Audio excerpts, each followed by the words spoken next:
My name is Bogdan, as mentioned before, and I'm a partnerships manager at Crowding. And for those of you who have not heard of Crowding before, it's a localization management platform and cloud-based solution for localization. And today I would like to talk about also a quite interesting topic and also related to the cloud-based solutions and localization in general. First of all, I would like to share our own experience, our own observations, and key points on why cloud-based solutions are such popular in the localization industry nowadays. And which is most importantly, I would like to talk about the translator in the cloud. That is why my presentation is called that way, simply as a small reference to the introduction to the environment of the cloud-based software.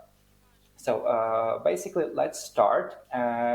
Here you can see a short table of contents. So first of all, I would like to highlight key factors or key points on why cloud-based solutions for the localization are so popular and why they are developing further.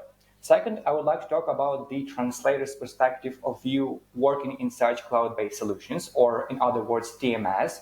So basically, I would like to highlight main reasons why such TMS could be useful and beneficial for translators. Third, I would like to also to highlight possible downsides and challenges for translators while working in the TMS, and then I will do a short summary. So let's dive into it. So first of all, why cloud-based solutions are invading the localization industry? We can state that cloud-based software for localization projects, for translation processes, has become a new trend in agile technology. And it's not just about the development of the technology, development of the software or the tools itself. It's rather about the high demand and new expectations from the clients. And by clients, I mean small companies, enterprise companies, like games companies, app companies, basically any company or any client that has some kind of web app, website, app, game, and any other content that they would like to localize into different languages. Therefore, they have a new kind of expectations that they would like to have this just one, some kind of localization hub where they can easily upload their files, download translations, where they can host every resources, where they can have each member of the team connected, and where they can also optimize everything with different integrations and tools. Therefore, it led to the development of the cloud-based solutions for such clients, simply because they can easily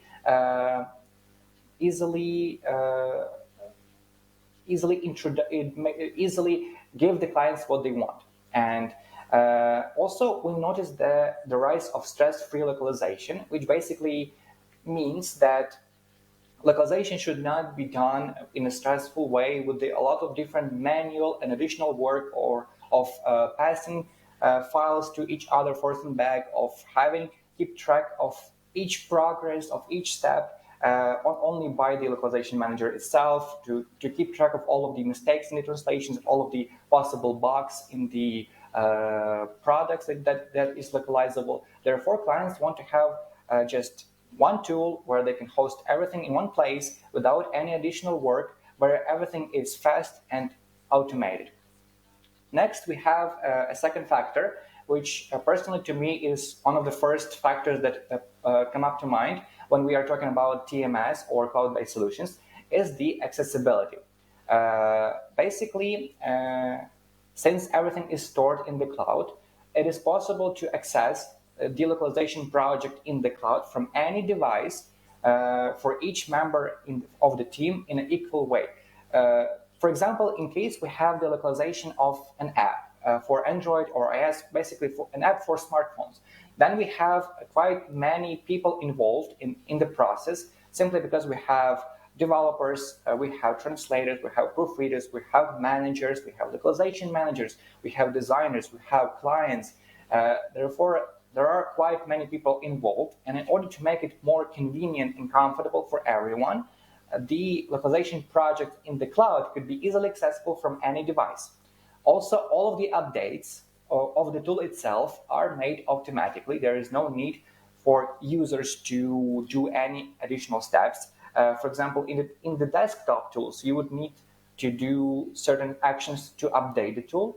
And what is not what is even more important is the backup data.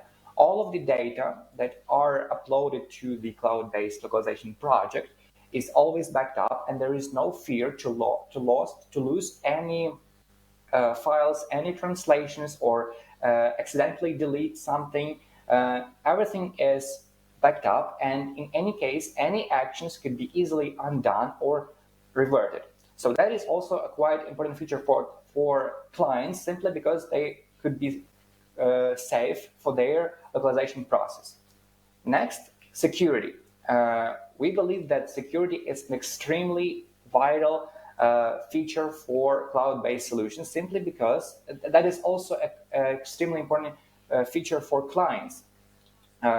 Since everything is stored in the cloud, it should be highly secure. There should be secured connections, secured servers. There should be at least a few different options for secured connection for all the members of the localization projects to log into the system. For example, we have 2FA and SAML, which is allow clients to restrict the access to the localization project for each user only with one secured option. So this is also quite important for each client, and we believe that if cloud-based solutions didn't have such a high level of security, they were not become such popular nowadays. Also, we've noticed that from multiple different meetings every week, every month, we've noticed that in recent years, most clients tend to not build their own localization tool and to host it on their own servers, but rather to use the cloud-based solution. Simply because building their own tool and hosting their own servers, that should be also secured and well maintained 24/7 each day. It could be really time consuming. It could be resource consuming, and should have a huge amount of additional time and efforts of the client's team. Therefore, they tend to use cloud-based solutions which could provide that kind of a security level. Next, let's talk about the exciting part. Basically, I would like to highlight the main points on why TMS could be beneficial and useful for translators. And I would like to show the translator's perspective of view working in such tools. So first of all, we have the editor. It is included in most modern TMS, and it is inbuilt in the system. It could be accessible online. And from the video, I hope you can see the video well. You can see that first I've tried to access the editor from the laptop, and now it is showing the smartphone version. So basically, first reason is that editor could be accessible from any device you're using. Is it a laptop, a smartphone, tablet, or any other device? It could be easily accessible. Most TMS have a lot of different features like translation memories, glossaries, quality assurance, comment section, a lot of different inbuilt tools. They have a simple structure with the text that should be translated with the field for translation, and so much more. Also, most of the editors have the real-time preview of the translations. So, for example, in case you are translating a website or let's say some PDF files or some web pages, it is quite important to have the preview how the translations will look like in the finished product. Therefore, most editors also support such preview, and it also helps to not lose any context. And what is also important is that all of the progress, all of the work that translators do in the TMS, it is always saved and backed up, and it could be generated or displayed in the reports for both translators and clients. So, for example, you can always see how many words have you translated, what are the costs, and what are the deadlines, what are the finished reports for all of your work. Next, context. And we believe that context is an extremely important while localizing any kind of a product. It could be a website, app, game, even simple spreadsheets or PDF files. All of that should have at least a few options how to provide context for translators. And TMS indeed have a lot of different options for that. So first of all, it could be a textual content. It could be a comment, it could be a label, it could be just a simple field near the text for translation. Second, it could be screenshots that could be attached to the needed text and could be opened by translators to see where the text that they are translated is actually is on the product. And also a quite fascinating feature for me is the real-time preview of an app that you are translating. So for example, in case your clients have an app for Android or iOS, they can easily connect the app with their localization project in the cloud. So the translators have the preview of how their translations will look like directly in the app, and they can see that in real time. Basically, it is important because translations should always fit the designs of the app. And on the video, you can see that the word dashboard is translated into Ukrainian as the Prikladna doshka. And when translators changes the text of the translations, it also changes in the app, in the preview right away, which is also quite fascinating feature to me, and is also very important to the context. Talking about context, there is also a high level of popular using among clients, among different companies, which has websites or web tools, is the in-context tool. Basically, it is both easy for client and for translator, since it is required a short code snippet to be inputted into the client's website, or it's also usually a mirror version of the client's website. So they input the code snippet to each page that should be localized, and the only thing that requires from translators is to log into the cloud-based system and then open the website. And here they can click on any text that should be translated. The short version of the editor will be opened, and then they can simply translate the text directly in the website, and the translations will be applied immediately. So it's the feature to always be sure that none of the context will be ever lost, and it's quite easy to work for translators. So it's also quite popular.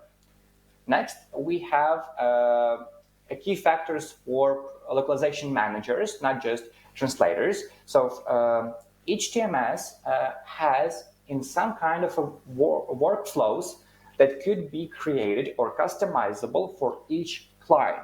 So since each client has quite different expectations and quite different needs for the localization process, it also differs for different products that they have. The workflow is also quite useful, since it helps to build or create all these steps and illustrate all the steps that should be done by each member of the team in order to translate the product. So on the screenshot, you can see that there is a start at the bottom and end at the end. And we have the English product at the start and the French product already localized at the end. So all of these steps between the start and end could be completely customizable. And it is quite important for clients to have such an options. But it is also even more important for the localization managers or translators to have some kind of workflow, simply because it is all will be manageable by the cloud-based system itself. There is no need to manually keep track of all of the files that are sent to each member of the team, to each translator, proofreader. There is no need to track all of the quality assurance, all of the team, all of the interaction between developers team, between designers team, between proofreaders team, and any other team that could be possibly included in the workflow. So on the screenshot, you can see that first there is a translation memory pre-translation, which is automatic pre-translation of the words that are included in the translation memory. And then all of the untranslated words are sent to the translation step, which we have one team assigned. Then we have a proofreading step, which also has one team assigned, and the second proofread, or it also called the final quality assurance of the translations, also have another team assigned. And you can have as many proofread steps, as many translation steps, as many pre-translations. It's also possible to connect machine translations. All of that is hosted in one place, which is also quite convenient for translators and for localization managers. You can restrict access, you can track progress, you can assign your own team, you can add your own colleagues, and all of that is manageable just in in one small window of the localization project. Another feature for localization managers, which also could be beneficial and useful, is the file management structure. All of the clients have different file management structure. All of them use a different approach to the files and different approach of the file formats that they are using. And we noticed that even if the TMS supports more than 100 different file formats, there is always a client that has a specific file format that are not supported yet or should be supported with a different kind of workaround. Therefore, cloud-based solutions could easily upload such file formats to the system and show the translators only the text that should be translated. Because usually such file formats like VDS or JSON or properties or any other different file formats, they also include a metadata that should not be localized, that should not be even shown to the translators. Therefore, TMS systems simply extract all the text from the files and show it to the translators that should be translated. Also, TMS perfectly works with the spreadsheets. It is also a classical way to translate certain words or strings for the different product.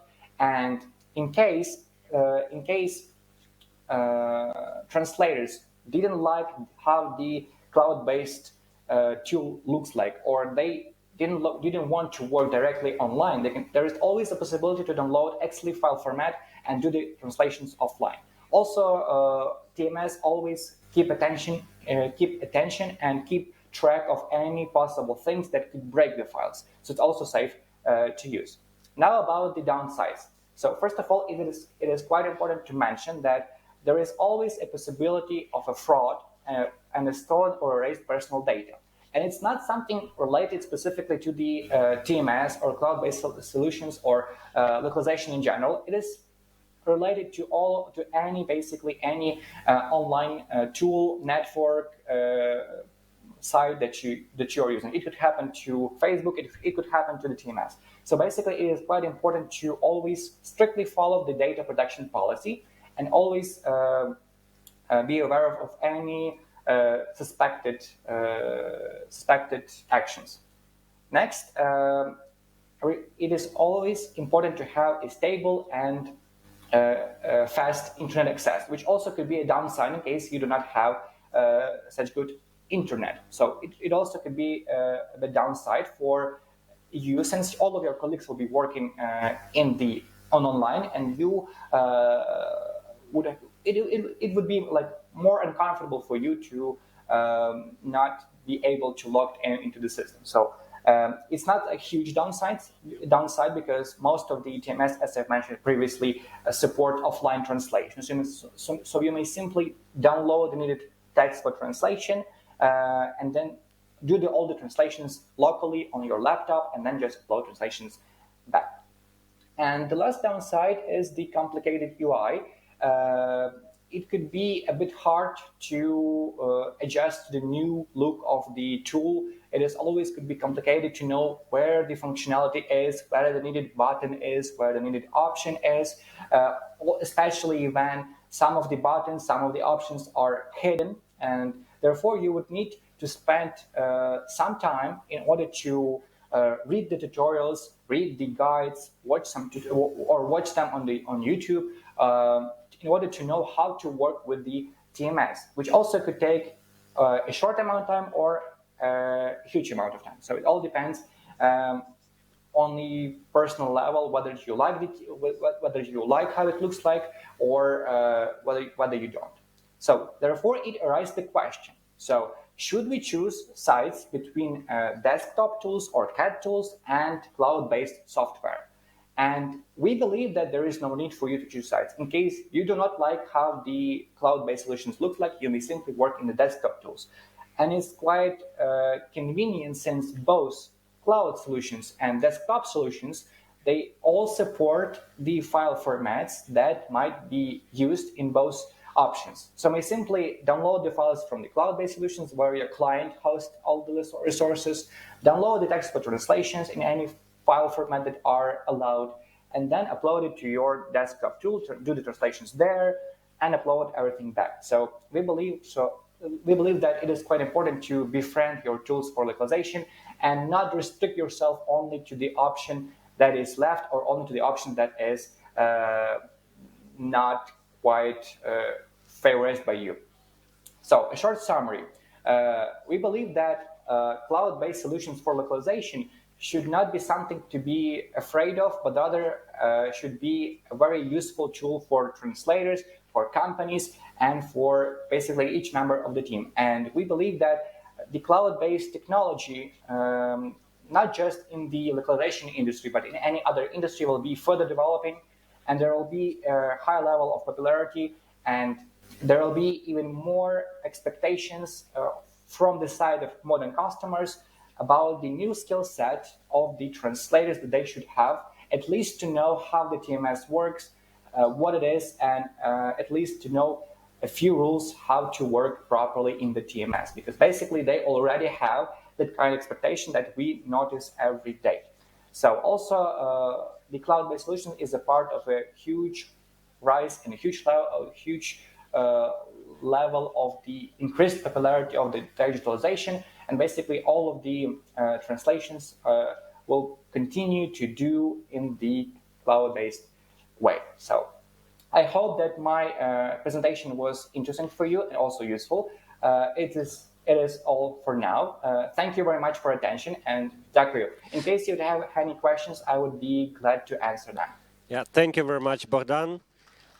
Thank you for this interesting overview. Do we have questions? Yeah, we have a question. Okay.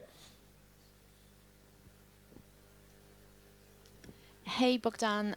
Thank you for your presentation. It's Valentina. Hi. It's Valentina from Localize here.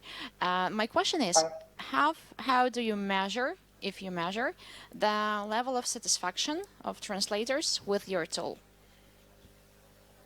Well, first of all, we have a questionnaire that each user can fill up in case they don't like the tool and they don't want to use it. So it's also optional for translators to indicate any downsides for them, any unsatisfactory options that they may use. Secondly, we always welcome in the chat, in the support team, which works 24/7. We have quite many requests, not only from companies, but also from translators and just users. Because a huge part of our software supports public projects that are open to anyone, and any volunteer, any translator that wants to help with translations, for example, for any open project, could register and then use it. So we have a huge level of translators and users that communicate with us in the support or in the chat, and they always suggest new improvements. They suggest what should be made in a different way, what should be done in some kind of other way. So we always strive to get that feedback as much as possible. So this way we measure it. So either questionnaires, support, chat, and there are also community forums, which are also we monitor every day in order to know whether there is something that we missed or something that should be developed even furthermore. But mostly all of the feedbacks are positive, so we believe that it will stay that way as well. Thanks for the question. Gotcha. Thank you and good luck. Thanks. Thank you. We have another question. It would be the last one. Hello. Thanks for the talk. As a user, translator, proofreader, and to a certain extent project manager that works on Crowdin, I'd like to say how fascinated I am with this platform. Quite a few clients of mine use it for a number of projects. They occasionally try to switch to or try a different platform, that including those who consider Crowdin as their main competitor. In my opinion, not even close. So there's a lot of ground to cover from the point of competitors and stuff like that. So I'd like to first say that keep up the great work that you're doing. And Thank you, from the thank you. interface that you've shown, in the presentation, there was one piece where you were showing a screenshot, like a context screenshot displayed on the right-hand side of the screen, and I'm not sure it's You mean implemented yet. this screenshot? The previous one with the translators interfaces. In context? Before. Yep. Yep. Sorry. This one? Yes, this one. Yeah. I have not seen this one yet. In my interface that I use, to view this screenshot, you need to click it under like an icon under the source string. So is this coming? Yeah. It is already published, and it's not a recent feature. The one feature that you mentioned before, the real-time preview, it is for HTML or PDF file formats like the website snippets. And this one that I've showed is for apps. So for example, in case client have an app for their smartphone for Android or iOS, they can connect the app with the project and have this real-time preview included in the editor for translators. So it's an optional feature that we offer for clients in case they would like to localize their apps for the smartphones. So it should be set up on the client side with the help of our SDK for Android and SDK for iOS. So it's our developers come up with it, and it's also quite popular in different projects that involve localization of the apps. So it's something that should be set up first. It's not like for all of the translation processes. The one that you mentioned is the default one, and it is by default it is in the editor for all the file formats that support the preview. But this one is just for apps. Thank you. Thank you. We Bogdan, actually have more questions, but Okay. I suggest if we don't have time now online. But I suggest if you're okay with this, that anyone from the participants can come to you in LinkedIn or somewhere and contact you and ask additional questions. Would it be okay? So I'm yeah, always you are open welcome. to, Don't be shy. Ask always your open questions. for any questions. And Yeah. it's actually what the conferences and UTIC particularly here for, to get connected with other people and ask more questions.